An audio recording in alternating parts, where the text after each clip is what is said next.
마가복음 4장 10절에서 20절 말씀 제가 봉독하도록 하겠습니다. 예수께서 홀로 계실 때 함께한 사람들이 12제자와 더불어 그 비유들에 대하여 물으니 이르시되 하나님 나라의 비밀을 너희에게는 주었으나 외인에게는 모든 것을 비유로 하니 이는 그들로 보기는 보아도 깨닫지 못하며 듣기는 들어도 깨닫지 못하게 하여 돌이켜 죄 사함을 얻지 못하게 하렴이라 하시고 또 이르시되 너희가 이 비유를 알지 못할진대 어떻게 모든 비유를 알겠느냐.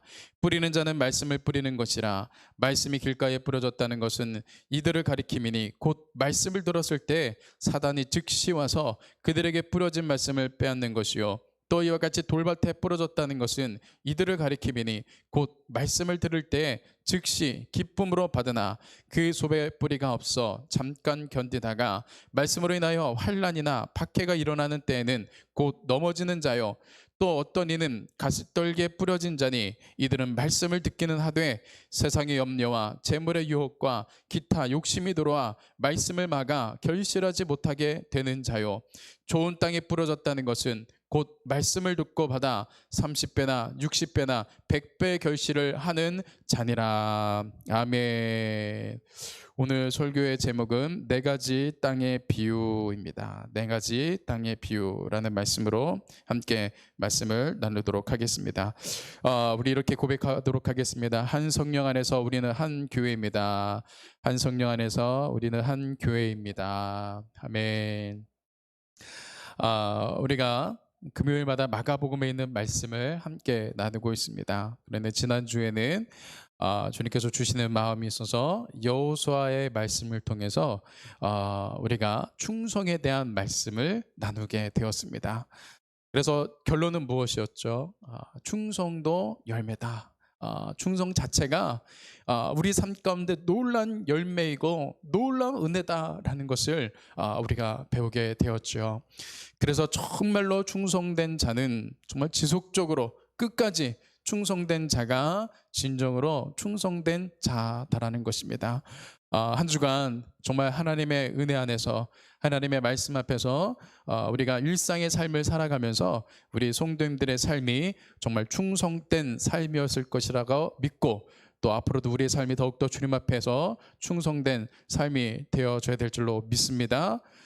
우리가 대면 예배를 드릴 때는 정말로 교회에 오는 그런 영적인 그런 수고로움 통해서 우리의 마음이 다잡아지고 또 우리의 또 심령이 다잡아지고 하지만 이제는 우리가 각자의 처소에서 일상에서 예배를 드리기 때문에 우리가 더욱더 순전한 마음으로 주님 앞에 우리의 마음을 드리고 우리의 전심을 드리고 우리의 충성하는 마음을 드리지 않으면 안 되는 그러한 우리가 상황 가운데 있음을 우리가 항상 기억해야 될 것입니다. 그래서 우리가 잊지 말아야 될 것은 어떻게 하면 하나님이 기뻐하실까? 우리가 무엇을 했을 때 주님 기뻐하실까? 하나님께서 우리에게 어떠한 마음을 가졌을 때 주님 기뻐하실까? 라는 것을 우리가 생각해보고 주님 앞에 항상 기쁨이 되는 우리의 삶이 되어져야 한다라는 것입니다. 하나님께서는 우리가 뭔가 어마어마한 일을 하는 것을 기뻐하시는 것이 아니라 우리가 작은 것에 충성되고 작은 것에 우리가 마음을 드리는 것, 그것을 통해서 주님은 기뻐하신다라는 것입니다. 예전에 그 미국 뉴욕에 그 타임스퀘어 광장에 타임스퀘어 교회라는 교회가 있습니다. 그 교회를 개척하신 분은 데이빗 윌커슨 목사님이라는 분인데 이제 오래전에 돌아가셨죠. 근데 그분의 간증을 들어보면 정말로 이분은 정말 많은 어떠한 목회자들보다 목사님들보다 정말 믿음의 선진들보다 정말 영적으로 깨어서 정말 하나님의 말씀을 전하고 복음을 전했던 정말 순종의 하나님의 사람이었습니다. 그런데 그분의 간증을 들으면 하나님께서 언제부터 자신에게 찾아오셔서 이렇게 말씀하셨는가? 하나님이 언제부터 나를 사용하셨는가? 뭔가 어마어마한 결단을 내릴 때가 아니었다라는 거예요. 어느 날은 하나님께서 그렇게 텔레비와 또 신문에 이렇게 마음을 빼앗기고 있는 데이빗 윌커슨 목사님에게 찾아오셨다라는 거예요. 윌커슨 목사, 이제 너가 텔레비를 안 보면 안 되지 안 보면 좋겠는데 그 시간에 기도하고 그 마음 그 시간을 나에게 마음을 주었으면 좋겠는데, 데이비드 윌커슨, 네가 신문을 읽는 그 시간, 그래서 마음을 빼앗기는 그 시간을 나한테 줬으면 좋겠는데, 그래서 이 데이비드 윌커슨 목사님이 그때부터 텔레비를 보는 것을 멈췄다라는 것입니다. 어떤 어마어마한 순종이 아니라 텔레비를 끄는 그 작은 순종, 그래서 그 시간과 마음을 하나님 앞에 드렸던 그 작은 순종이 이 데이비드 윌커슨 목사님을 하나님 앞에 귀하게 쓰임받는 선지자와 같은 삶을 살게 했다라는 것입니다. 우리가 어마어마한 일을 할 필요는 없습니다. 하나님께서 나에게 말씀하실 때 작은 것에 우리가 충성됨으로 말미암아 거기로부터 시작되어지는 놀라운 하나님의 은혜를 경험하실 수 있는, 하나님과 동행하는 우리가 귀한 성도님들의 삶이 될 줄로 믿습니다. 오늘 말씀해 보면 씨앗 비유이죠. 그리고 그 씨앗이 떨어지는 그 토양에 대한 말씀입니다. 그런데 말씀해 보면 예수님께서 이 말씀을 전하실 때 비유로 말씀하셨다라고 얘기를 합니다. 그런데 왜 비유로 말씀을 하셨는고 하니, 말씀해 보면 이렇게 얘기합니다. 같이 한번 읽어보겠습니다. 이르시되 하나님 나라의 비밀을 너희에게는 주었으나 외인에게는 모든 것을 비유로 하나니. 예수님께서 이것을 비유로 하신 이유는 이 사람들로 하여금 그 하나님의 말씀에 대해서 온전히 이해하는 것에 있어서 그들이 준비되기를 원하셨다는 거예요. 곧 바꿔 얘기하면 예수님께서 말씀하신 이 귀한 천국 복음을 전하실 때 아직까지 그들에게는 들을 준비가 되어 있지 않았었다는 거예요. 우리가 지난주에 배웠던 쉐마라는 이 단어가 정말 계속해서 우리에게 적용이 되어지죠. 계속해서 우리의 말씀 가운데도 적용이 되어지죠. 그들의 심령이 아직은 쉐마가 되어지지 않았다는 거예요. 단순히 말씀을 듣고 말씀을 깨닫고 말씀에 대한 감동을 받고 이것을 예수님 원하시는 것이 아니셨어요. 예수님께서 뭔가 설교를 하실 때 그 말씀을 들으면서 사람들이 와, 정말 대단한 가르침이다, 야, 지금까지 우리가 듣지 못했던 가르침이다, 저분 참 대단한 분이네 라는 어떤 그 말씀에 대한 단순한 어떤 깨달은 감탄, 그런 것들을 주님 원하신 것이 아니셨다라는 거예요. 예수님이 원하신 것은 정말로 완전한 쉐마, 그 말씀을 듣고 기꺼이 내가 순종하겠다라는 그 쉐마의 마음이 준비되기를 바라셨다라는 것입니다. 그런데 이들의 마음은 그 쉐마가 준비되지 않은 거예요. 그들의 마음은 완강하고 강팍해져 있었다라는 거예요. 그래서 아무리 예수님이 귀한 말씀을 전한다 할지라도 그들은 그 말씀 자체를 이해할 수조차 없었다라는 것입니다. 그러시면서 예전에 예수님께서 또 이런 말씀을 하셨던 적이 있었습니다. 마태복음 7장 6절 말씀에 보면 거룩한 것을 개에게 주지 말며 너희 진주를 돼지 앞에 던지지 말라. 그들이 그것을 발로 밟고 돌이켜 너희를 찢어 상하게 할까 염려하라. 아무리 값진 보물과 진주를 돼지에게 던져주면 어떻습니까? 오히려 그 돼지의 오물에 그것이 밟혀지고 오히려 더러워진다는 거예요. 돼지에게는 아무리 값진 것을 줘도, 값진 진주를 줘도 그것에 대한 값어치를 모른다는 것이죠. 오히려 그 값진 진주가 더러워진다는 것입니다. 곧 정말로 값지고 생명의 말씀이신 하나님의 그 말씀이 강팍한 심령 가운데 아무리 전해져도 그 마음이 준비가 되지 못하였기 때문에 오히려 그 하나님의 말씀이 왜곡되어지고 퇴색되어지고 사람들에게 비판되어질 뿐 그 말씀의 능력이 나타나지 않는다라는 것입니다. 그래서 아직은 이들이 들을 준비가 되어 있지 않았기 때문에 예수님은 비유로 말씀하셨다라고 얘기합니다. 곧 그 말씀이 감추어졌다라는 거예요. 하나님의 말씀이 우리에게 들려질 때 우리의 마음이 강팍하고 우리의 마음이 완고해서 하나님의 말씀이 비유와 같이 우리에게 정말 가려지고 감추어진다면 이것만큼 불행한 것이 어디 있겠습니까? 그래서 우리가 준비되어야 될 것은 정말 겸손한 심령이라는 것입니다. 우리의 마음이 겸손하면 어떠한 상황 가운데서도 우리는 주님의 음성을 들을 수 있다는 거예요. 정말 우리의 마음이 겸손해져 있고 우리의 마음이 하나님께로 활짝 열려져 있으면 정말 어린아이에게서도, 어린아이가 무심결에 던지는 그 말 한마디 속에서도 우리가 주님의 음성을 들을 수 있다는 거예요. 우리의 마음이 겸손해져 있으면 우리가 정말 무심결에 읽는 글귀, 또 우리가 무심결에 지나가는 사람들과의 대화 속에서도 우리는 하나님의 음성을 들을 수가 있게 된다는 것입니다. 그런데 우리의 심령 가운데 온갖 불평과 교만한 마음으로 가득 차면 그때 정말 예수님이 우리에게 찾아오셔서 설교를 해도 우리는 그 말씀을 이해할 수 없다라는 거예요. 그 말씀이 온전히 우리에게 능력이 될 수 없다라는 거예요. 그래서 우리의 마음이, 우리의 심령이 겸손해져야 돼요. 완전히 부서져야 된다는 것입니다. 레위기 말씀에 보면 소재에 대한 이야기가 나옵니다. 소재에 대한 말씀이 레위기 2장 1절에서 2절 말씀에 있는데 제가 한번 읽어보겠습니다.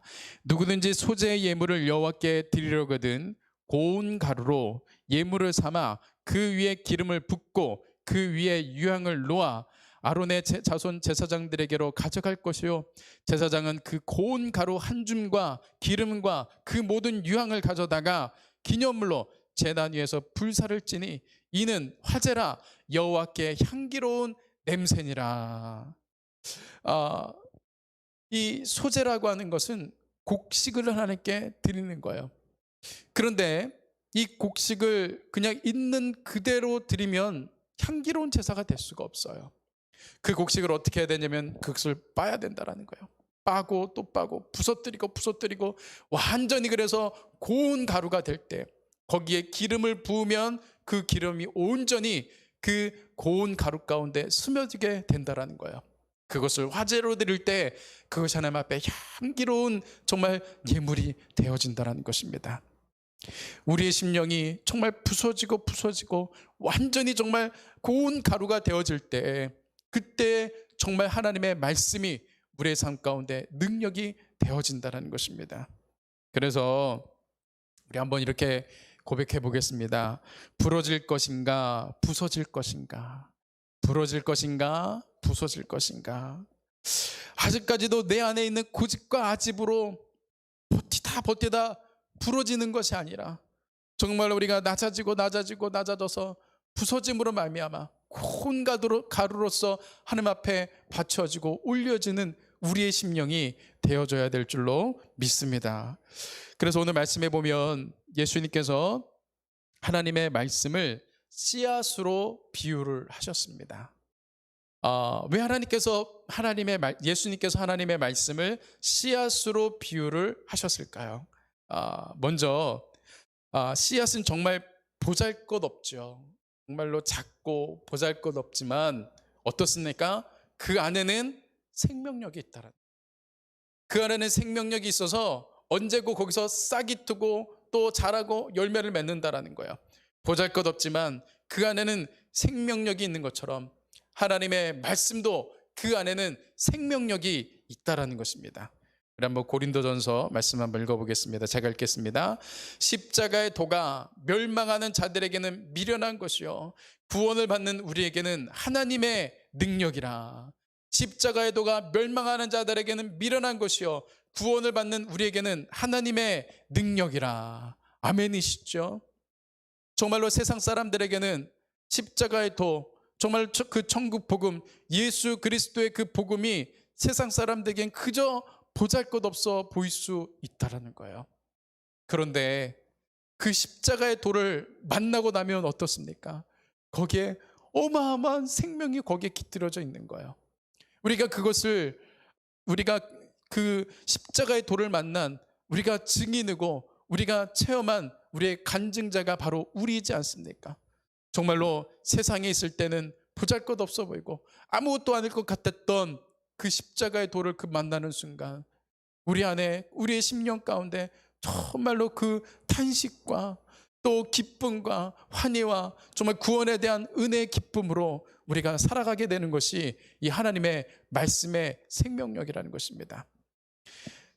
씨앗에도 정말 보잘것없지만 생명력을 품고 있는 것처럼 하나님의 말씀, 이 십자가의 도에는 정말로 놀라운 생명, 예수 그리스도의 하나님의 구원의 능력, 생명력이 있는 것입니다.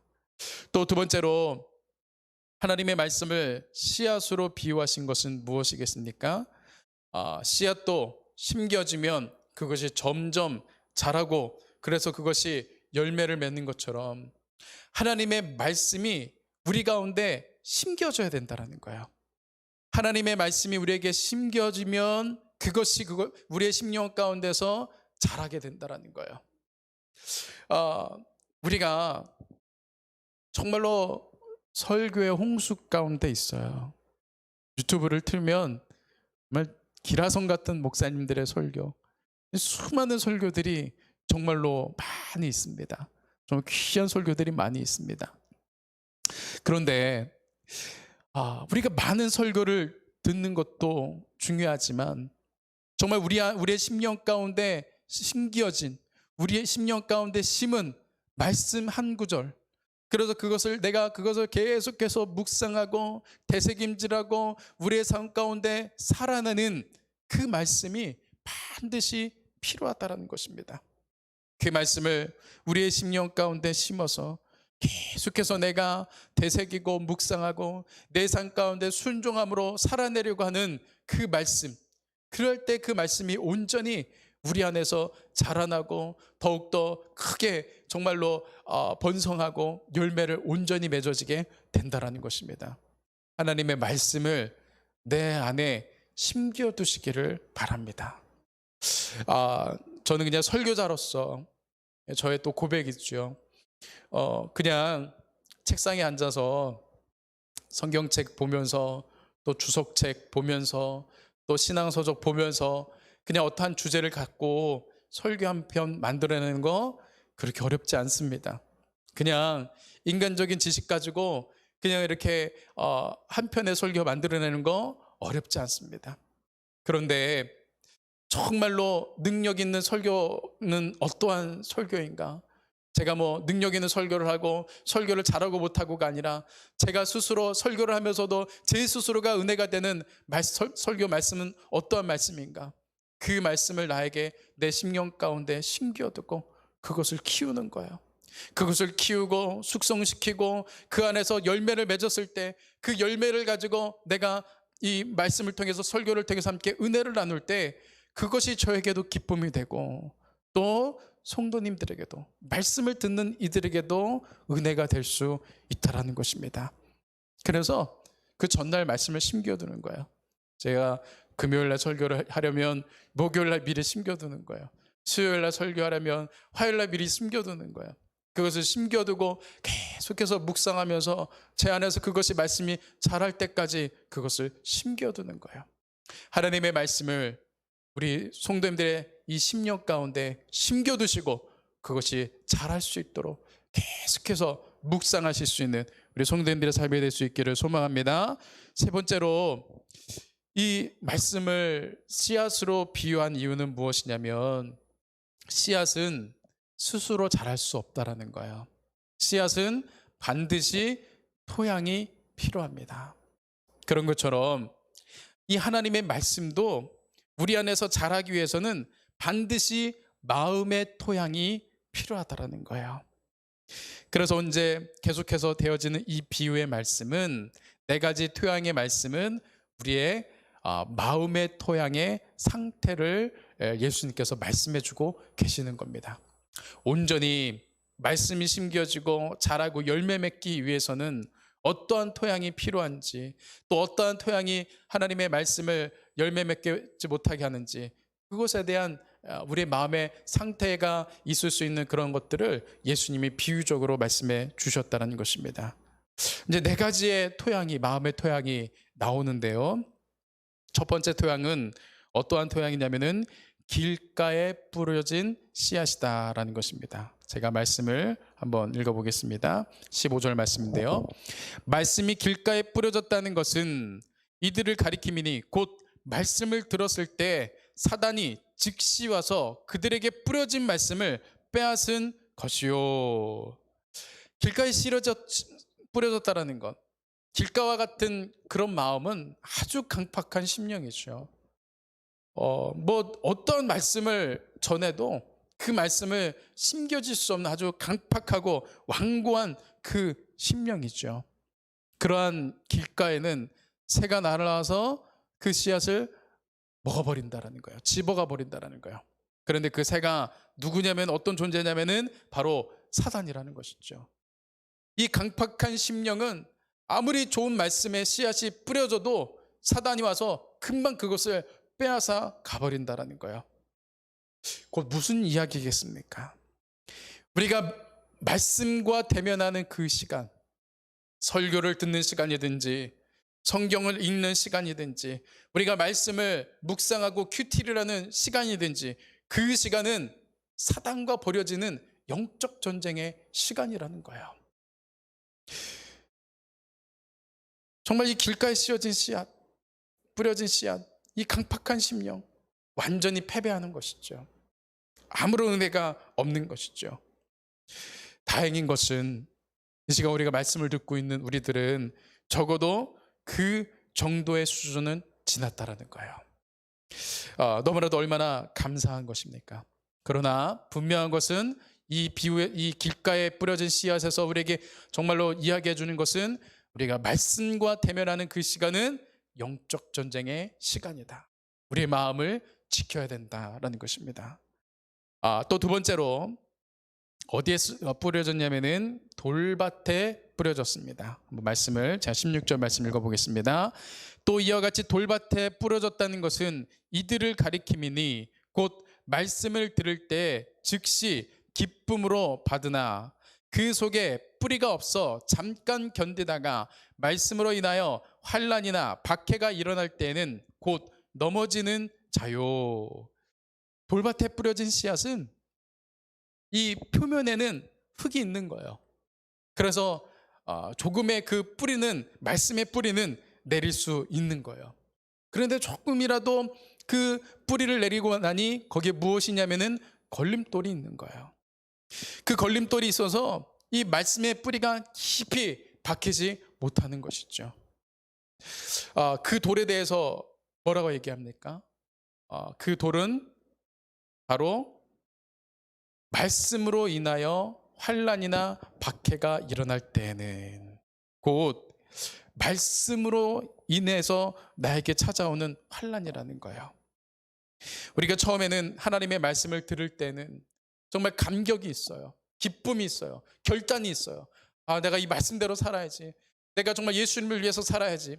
하나님을 위해서 살아야지 하는 정말 큰 감동과 결단이 있는 거예요. 그런데 그 말씀을 가지고 그 은혜를 가지고 우리가 세상 가운데 나아갔는데 막상 우리가 부딪히는 세상은 어떻습니까? 어마어마한 그런 충돌이 일어나는 거예요. 우리가 세상과 똑같으면 세상과 충돌할 일이 없어요. 우리가 세상과 똑같이 살아가면 세상에서 우리가 소외되고 세상과 부딪힐 일이 없어요. 그런데 우리가 하나님의 말씀을 가지고 하늘나라 가치관으로 우리가 살아가려고 하다가 보면 세상 가치관과 부딪히고 또 현실이라는 벽 앞에 부딪히고 또 사람들과의 관계 속에서 부딪히고 끊임없이 우리가 부딪히게 된다는 거예요. 그래서 처음에는 기쁨으로 말씀을 받고 결단하지만 이런 세상과의 충돌 속에서 그 말씀 때문에 당하는 그 환난 때문에 그 믿음을, 그 말씀을 저버린다는 것입니다. 그러나 우리가 기억해야 될 것은 신앙은 단거리 경주가 아니라 신앙은 마라톤 경주라는 것입니다. 우리가 이 돌밭에 뿌려진 씨앗과 같이 정말 우리가 넘어질 수 있어요. 정말 또 우리가 실수할 수 있어요.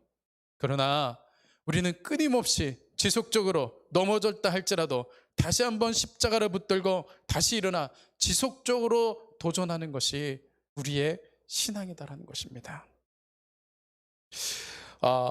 가끔 우리가 그런 이야기를 듣지 않습니까? 바위가 푹푹 패인 것을 보면 이 끊임없이 거기에 물방울이 떨어진 거예요. 정말로 그 바위와 물방울은 비교할 수가 없죠. 그 강도는 비교할 수 없죠. 그런데 지속적으로 그 물방울이 떨어지니까 그 바위가 파인다라는 거예요. 우리 안에 정말로 말씀 때문에 당하는 환난, 그 걸림돌이 있지만 우리가 지속적으로 말씀의 뿌리를 내리기를 우리가 지속적으로 노력하고 도전하면 어느 때고 그 돌을 쪼개고도 그 뿌리가 내릴 수 있다라는 것입니다. 지속적으로 뿌리를 내리면 돌도 쪼개질 수 있습니다. 우리의 신앙 가운데, 말씀 가운데, 우리의 삶 가운데 말씀 때문에 당하는 환난이 있습니까? 그것 때문에 내가 넘어집니까? 낙심하지 마시고 지속적으로 우리가 계속해서 뿌리를 내림으로 말미암아 돌을 쪼개는 그런 신앙인들로 승리하실 수 있는 우리 성도님들이 될 수 있기를 소망합니다. 또 세 번째로는 가시떨기에 뿌려진 씨앗입니다. 말씀 한번 제가 읽겠습니다. 또 어떤 이는 가시떨기에 뿌려진 자니 이들은 말씀을 듣기는 하되 세상의 염려와 재물의 유혹과 기타 욕심이 들어와 말씀을 막아 결실하지 못하게 되는 자요. 한마디로 가시떨기에 뿌려진 자는 어떠한 사람이냐면 탐욕에 사로잡힌 사람이에요. 그래도 이 뿌리를 내릴 정도의 믿음의 수준이 있는 거예요. 앞전에 길가에 뿌려지고 돌밭에 뿌려진 그런 영적인 수준보다는 더 훨씬 높은 수준이라는 거예요. 이 말씀의 뿌리가 그 뿌리 내릴 수 있는 충분한 그런 준비가 되어 있는 사람이라는 거예요. 그런데 무엇입니까? 그렇게 마음이 준비가 되어 있음에도 불구하고, 그런 높은 수준에 있음에도 불구하고 순간 탐욕에 미혹된 것이에요. 우리가 언제 미혹이 오는가? 우리에게 미혹이 찾아올 수 있는 그런 경우가 몇 가지가 있지만, 우리가 잘 나갈 때, 우리가 뭔가 잘 풀리고 우리가 뭔가 승리하는 삶을 살아가고 할 때 우리 가운데 이 교만한 마음이 생기면서 우리에게 미혹이 찾아올 수 있다라는 거예요. 우리가 정말 힘들고 어려울 때는 오히려 우리의 마음의 심령이 겸손해서 하나님만 바라보고 하나님만 의지하고 하기 때문에 그때 부어주신 하나님의 그런 은혜가 있어요. 그때 부어주시는 나의 심령이 있어요. 그런데 뭔가 내가 잘 되는 것 같고 내가 잘 풀리는 것 같고 할 때 순간 나에게 교만한 마음이 쑥 하고 들어와 나를 미혹한다는 거예요. 그때부터 이제 우리가 넘어지기 시작을 하는 것이죠. 제가 예전에 오래전에 신앙 소설을 읽어본 적이 있습니다. 그러니까 어떤 팩트가 아닌 성경의 어떤 그런 가치관과 성경적인 시각을 가지고 소설을 쓴 거예요. 그런데 이제 그 소설의 이제 전반적인 내용은 제가 잘 기억이 나질 않는데 한 그 파트가 지금까지도 저에게 기억이 나요. 거기는 이제 영적 전쟁이 일어나는 것입니다. 그런데 한 장군이 아주 그런 영적 전쟁 가운데서 나가서 싸우기만 하면 이기는 거예요. 백전백승을 하는 거예요. 그리고 그렇게 이길 때마다 그 장군이 입고 있는 그 갑옷에서 빛이 나기 시작을 하는 거예요. 점점 싸움에서 이길 때마다 막 빛이 나는 거예요. 그런데 그 갑옷이 너무 자신의 입은 그 갑옷이 너무나도 빛이 난 나머지 그 장군의 눈이 부시게 되는 것이었어요. 그런데 그때 그 자신의 그 빛나는 갑옷 때문에 눈이 가려진 그 장군 뒤에 이 사단이 슬그머니 와서 팔을 쏘기 시작을 하는 겁니다. 그런데 그 장군이 너무 눈이 부셔서 그 사단을 보지를 못하는 거예요. 그래서 그 뒤에서 오는 그 공격에 그만 이 장군이 이 패배를 하는 것입니다. 그래서 이 장군이 선지자를 찾아가서 그러는 겁니다. 제가 어떻게 하면 이 뒤에서 오는 공격도 이길 수 있겠습니까? 그러자 이 선지자가 그에게 정말 누더기 옷을 하나를 꺼내서 주는 거예요. 장군님, 이 누더기 옷을 장군님의 그 빛나는 갑옷 위에 입으시기 바랍니다. 그리고선 이 장군이 그 누더기 옷을 입자 그 장군에게 그 갑옷에서 나오는 그 빛이 더 이상 그 장군을 미혹하지 못했다라는 거예요. 그런데 그 누더기 옷의 이름이 뭐냐? 바로 겸손의 겉옷이었다라는 것입니다. 우리가 교만해지면 미혹이 된다라는 거예요. 그러면 우리가 그 미혹에 사로잡혀서 탐욕에 사로잡히고 우리의 믿음의 뿌리가 흔들리게 된다라는 거예요. 그런데 우리가 겸손의 겉옷을 입을 때, 그럴 때 우리가 어디까지 이르렀든지 미혹되지 아니하고 멈추지 아니하고 성장할 수 있게 된다라는 것입니다. 우리가 가시떨기에 떨어진 그런 심령이 되어서는 안 되겠죠. 온전히 우리가 주님 앞에 겸손의 겉옷을 입음으로 말미암아 우리가 정말 지속적으로 뿌리를 내리고 말씀의 뿌리를 내리고 성장하는 우리의 삶이 되어져야 될 줄로 믿습니다. 그래서 이제 네 번째 씨앗이 떨어진 곳은 어디냐면, 이제 우리가 이러한 마음의 옥토가 되어야 될 텐데요. 이제 20절 말씀입니다. 좋은 땅에 뿌려졌다는 것은 곧 말씀을 듣고 받아 30배나 60배나 100배의 결실을 하는 자니라. 여기서 곧 말씀을 듣고라고 얘기했습니다. 말씀을 듣고, 이 듣고라는 헬라어는 뭐냐면은 이쿠산이에요. 이쿠산. 그런데 이 이쿠산은 구약의 히브리어로는 무엇일까요? 네. 성도님들이 예상하듯이 바로 쉐마와 똑같은 의미라는 거예요. 이쿠산은 단순히 말씀을 듣는 것이 아니라 그 말씀에 순종하겠다라는 그 마음의 결단이에요. 그래서 이 좋은 땅에 뿌려졌다라는 것은 이 이쿠산, 이 쉐마의 마음이에요. 그 겸손한 심령을 따라 하나님 나에게 말씀하시옵소서. 이 종이 듣겠나이다. 제가 이 말씀대로 순종하겠나이다. 말씀대로 이행하겠나이다. 기꺼이 순종할 준비가 되어 있는 마음, 이것이 바로 좋은 땅, 옥토와 같은 심령이다라는 것입니다.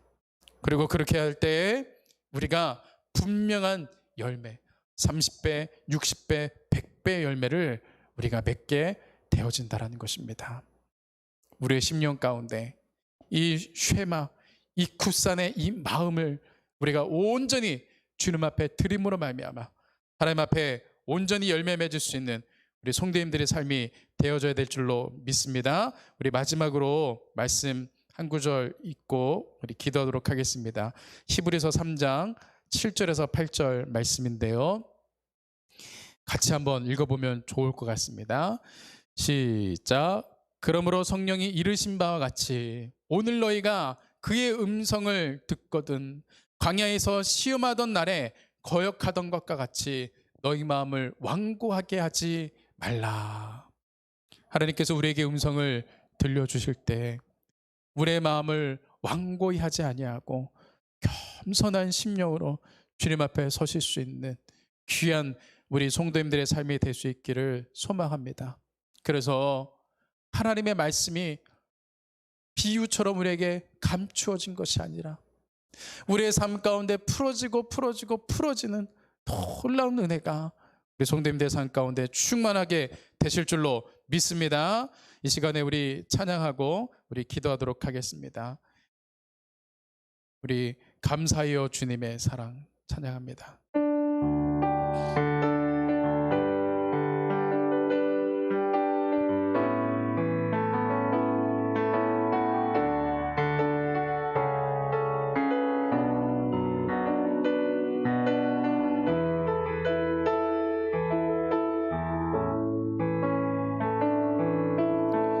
각자의 초소에서 오른손을 들고 찬양합니다. 감사해요 주님의 사랑,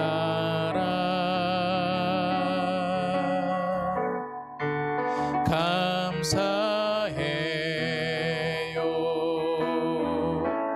주님의 은혜. 다시 한번 감사해요. 감사해요 주님의 사랑,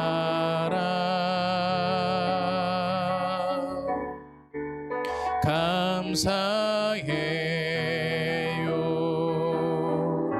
주님의 은혜. 목소리 높여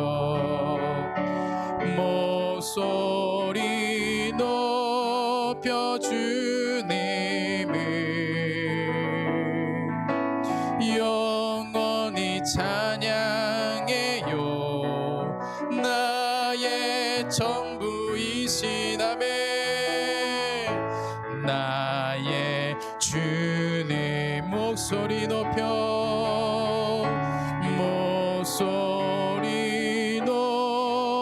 주님을 찬양합니다.